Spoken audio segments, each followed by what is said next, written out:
नमस्कार मित्रांनो, महाराष्ट्र जॉब्स या युट्यूब चॅनलवर आपल्या सर्वांचं स्वागत आहे. तर या व्हिडिओमध्ये आपण जाणून घेणार आहोत कृषी महाविद्यालय दापोली येथे निघालेल्या विविध जागांबद्दलची माहिती. तर कृषी महाविद्यालय दापोली अंतर्गत पशुसंवर्धन आणि दुग्धशास्त्र विभागांतर्गत निव्वळ तात्पुरत्या स्वरूपात खाली दिलेल्या तपशिलाप्रमाणे पशुवैद्यकीय अधिकारी आणि दूधवाला ही पदे भरण्यासाठी पात्र असलेल्या उमेदवारांकडून दिनांक 12 डिसेंबर 2025 पर्यंत अर्ज मागवण्यात येत आहे. तर कोणती कोणती पद आहेत, त्यासाठी असणारं एकूण वेतन पदांची संख्या आपण बघू. तर पहिलं पद आहे पशुवैद्यकीय अधिकारी, यासाठी एक पद असणार आहे. पेमेंट असणार आहे आपल्याला 18,000 रुपये पर मंथ. कालावधी असणार आहे 4 महिने. योजनेचं नाव सुद्धा दिलेलं आहे. सेकंड पद असणार आहे आपलं दूधवाला, यासाठी एकूण 2 पद असणार आहेत.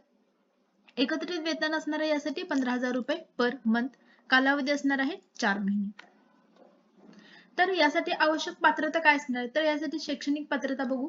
पशुवैद्यकीय अधिकारी या पदासाठी MBSc किंवा BVSc and AH, आणि दूधवाला या पदासाठी किमान 7वी पास असणं इथं गरजेचं आहे आणि सदरील कामाचा किमान 2 वर्षाचा अनुभव असणं इथं आवश्यक असणार आहे.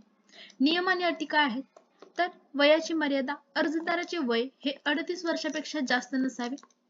अनुसूचित जाती, जमाती, मागासवर्गीय व इतर मागासवर्गीयांच्या अर्जदारांना नियमानुसार जे काही शिथिलता असेल वयोमर्यादेत ती दिली जाईल. अर्जदाराने सोबत दिलेल्या नमुन्यामध्ये माहिती भरून माननीय सहयोगी अधिष्ठाता कृषी महाविद्यालय दापोली यांच्या नावाने त्यांच्या कार्यालयात दिनांक 12 डिसेंबर 2025 पूर्वी पोहोचतील अशा प्रकारे आपल्याला पाठवायचे आहेत.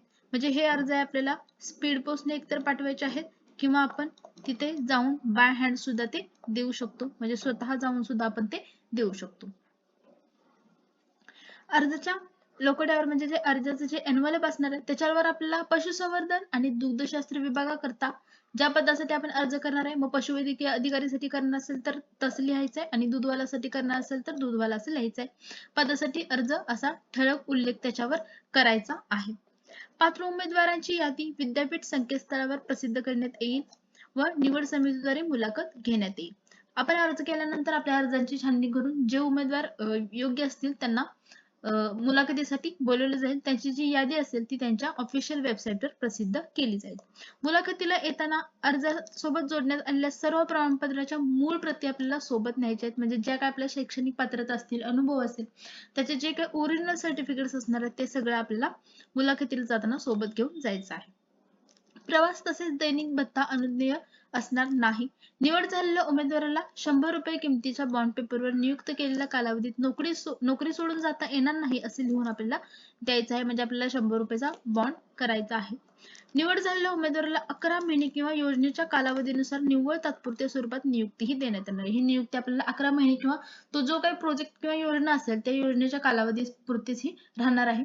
कायमपणाचा आपल्याला त्याच्यावर हक्क राहणार नाही. नियुक्त केलेल्या उमेदवाराच्या कामाचे माननीय विभाग प्रमुख पशुसंवर्धन आणि दुग्धशास्त्र कृषी महाविद्यालय दापोली यांच्या मार्फत मूल्यमापन करण्यात येईल. आपलं जे काही काम असणार आहे त्याच्यावर तिथले जे काही विभागातले जे काही अधिकारी असणार आहेत त्यांचं आपलं लक्ष राहणार आहे.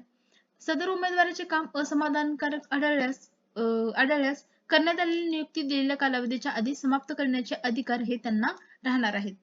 त्यामुळे आपल्याला ते काम व्यवस्थित करायचं. आपलं काम जर असमाधानकारक वाटलं तर आपल्याला ते कालावधीच्या आधी सुद्धा काढून टाकू शकतात.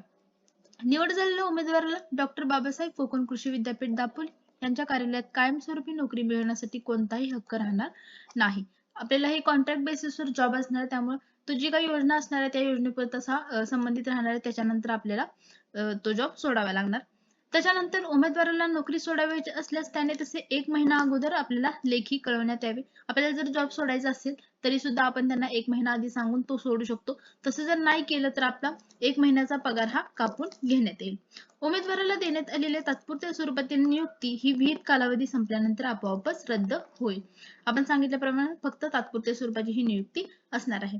पशुवैद्यकीय अधिकारी यांनी आठवड्यातून एकदा तसेच अत्यावश्यक उपचारासाठी गरज लागेल तेव्हा हजर राहणं आवश्यक असणार आहे. पशुवैद्यकीय अधिकाऱ्यांनी फक्त आठवड्यातून एकदा किंवा जेव्हा उपचारासाठी आवश्यक असेल तेव्हाच हजर राहायचं आहे.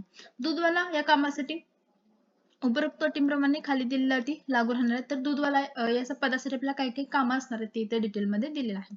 तर दुभत्या गाई म्हशींचे सकाळ संध्याकाळ दूध काढायचं, भांडारगृहातून खाद्य वाहतूक करायचं, त्याच्यानंतर दररोज गाई म्हशींना योग्य वेळेत योग्य प्रमाणात खाद्य खाऊ घालणं. त्याचबरोबर दररोज गाई म्हशींना धुवून त्या संबंधित काही कामं असतील ते करणे. दूध काढण्यापूर्वी दुभती जनावरं स्वच्छ धुणे. दररोज दूध काढण्यापूर्वी हात स्वच्छ धुवून जनावरांची कास निर्जंतुक करूनच दूध काढायचे. दररोज सकाळी कार्यालयाची वेळ असणार आहे आपली सकाळी 5 ते 9 आणि दुपारी 2 ते 5:30. दूध काढण्याची वेळ सकाळी 5 ते 7 मध्ये असणार आहे आणि दुपारी 3:30 ते 5:30 म्हणजे सकाळी 2 तासाच्या मध्ये आणि दुपारी 2 तासाच्या मध्ये दूध काढायचं आहे. त्याच्यानंतर दररोज सकाळ संध्याकाळ दूध पॅकिंग करणे. हिरवी वैरण सकाळ दुपार चॉपिंग करणे. सकाळ संध्याकाळ काढलेले दूध कृषी माहिती केंद्र दापोली येथे विक्रीकरता पाठवणे. वासरांना दूध पाजणे असेल, वेटरनरीला मदत करणे, वरिष्ठांनी वेळोवेळी सांगितलेली जी काही कामं असतील ती करणे. लहान कुटुंबाचे प्रतिज्ञापत्र असणार आहे ते आपल्याला नमुना ए मध्ये दिलेलं आहे त्याप्रमाणे आपल्याला अर्ज सोबत जोडायचे आहे. इथपर्यंत ही जी होती ती दूधवाला या पदासाठी कामं होती. इथून पुढे आपल्याला लहान कुटुंबाचे प्रमाणपत्र लागणारच आहे. त्याच्यानंतर नियुक्तीवर उमेदवारास विद्यापीठात सेवेत कायमस्वरूपी नोकरी मिळवण्याचा हक्क राहणार नाही. आपण सांगितल्याप्रमाणे ही जॉब फक्त कॉन्ट्रॅक्ट बेसिसवर असणार आहे. अर्जासोबत जोडण्यात येणाऱ्या सर्व प्रमाणपत्रांच्या छायांकित प्रत सत्यप्रत केलेल्या असाव्यात.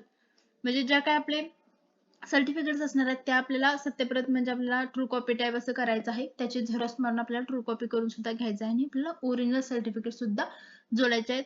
असं आपल्याला एक स्वयं घोषणापत्र सुद्धा सोबत न्यायचं आहे. याच्यासोबत जो अर्ज आहे जो आपल्याला पाठवायचा आहे तो आपण आपल्या टेलिग्राम चॅनलवर अपलोड केलेला आहे. तिथून तुम्ही तो डाउनलोड करून घेऊ शकता. तर तुम्हाला ही माहिती आवडली असेल तर आपल्या व्हिडिओला लाईक करा आणि अशाच नवीन अपडेटसाठी आपल्या चॅनलला सबस्क्राईब करा. थँक्यू.